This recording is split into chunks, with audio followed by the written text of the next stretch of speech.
आप सभी को मेरा शुभ प्रभात। मैं आपकी पाठ्य पुस्तक वसंत भाग 3 के पाठ संख्या 2, जिसका शीर्षक है लाख की चूड़ियाँ और लेखक हैं कामतानाथ, को लेकर उपस्थित हुआ हूँ। यह कहानी भारत में बेरोजगारी की समस्या की तरफ इशारा करती है। किस प्रकार आधुनिक युग में मशीनीकरण हो जाने की वजह से हाथों से काम करने वाले मजदूरों की दशा दयनीय हो गई, इस कहानी के माध्यम से लेखक ने इस तरफ इशारा करने की कोशिश की है।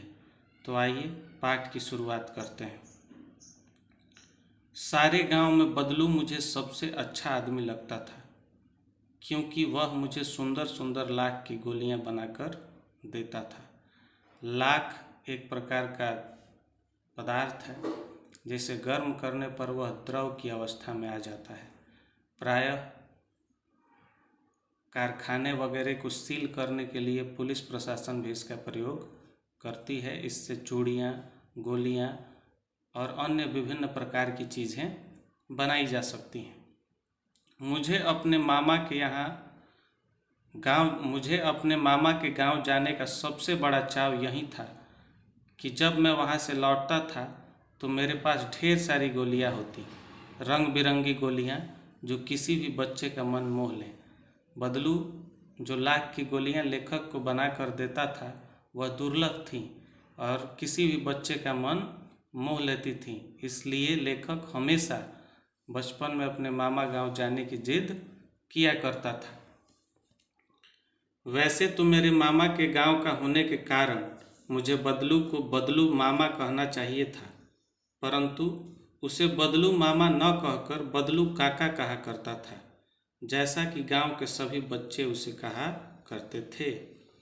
यानी कि मामा गांव के होने की वजह से लेखक को बदलू को मामा कहना चाहिए था, लेकिन अपने दोस्तों की संगत में पढ़कर, चूँकि वो सभी गांव के थे, बदलू को काका काका कहते थे, इसलिए लेखक भी बदलू को काका कहकर ही संबोधित करता था।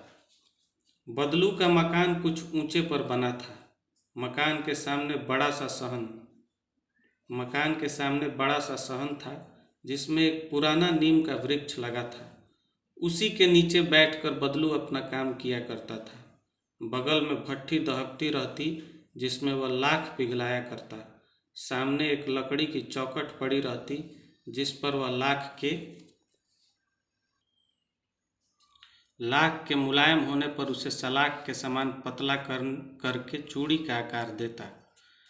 पास में 4-6 विभिन्न आकार की बेलन नुमा मुंगेरियाँ रखी रहती, जो आगे से कुछ पतली और पीछे से मोटी होती। लाख की चूड़ी का आकार देकर वह उन्हें मुंगेरियों पर चढ़ाकर गोल और चिकना बनाता और तब एक एक कर पूरे हाथ की चूड़ियाँ बना चुकने के पश्चात वह उन पर रंग करता। बदलू यह कार्य सदा ही एक मचिए पर बैठकर करता था, जो बहुत ही पुरानी थी। बगल में ही उसका हुक्का रखा रहता, जिसे वह बीच बीच में पीता रहता। गांव में मेरा दोपहर का समय अधिकतर बदलू के पास बीतता। वह मुझे लल्ला कहा करता और मेरे पहुंचते ही मेरे लिए तुरंत एक मचिया मंगा देता। मैं घंटों बैठे बैठे उसे इस प्रकार चूड़ियाँ बनाते देखता रहता। लगभग रोज ही वह 4-6 जोड़े चूड़ियाँ बनाता। पूरा जोड़ा बना लेने पर वह उसे बेलन पर चढ़ाकर कुछ क्षण चुपचाप देखता रहता, मानो वह बेलन ना होकर किसी नववधू की कलाई हो। इस प्रकार लेखक ने बदलू का परिचय दिया है कि उसके गांव में बदलू नाम का एक मनिहार रहता था। चूड़ियों का काम करने वाले को मनिहार कहते हैं। लेखक के मामा गांव में बदलू नाम का एक मनिहार रहता था, जो चूड़ियों का काम करता था और लेखक को लल्ला कहकर बुलाता था। लेखक को उसके द्वारा बनाई गई गोलियां और चूड़ियां प्रिय थी, इसलिए लेखक प्रायः दोपहर में जाकर उसी के साथ बैठ जाता और उसे काम करते हुए देखता।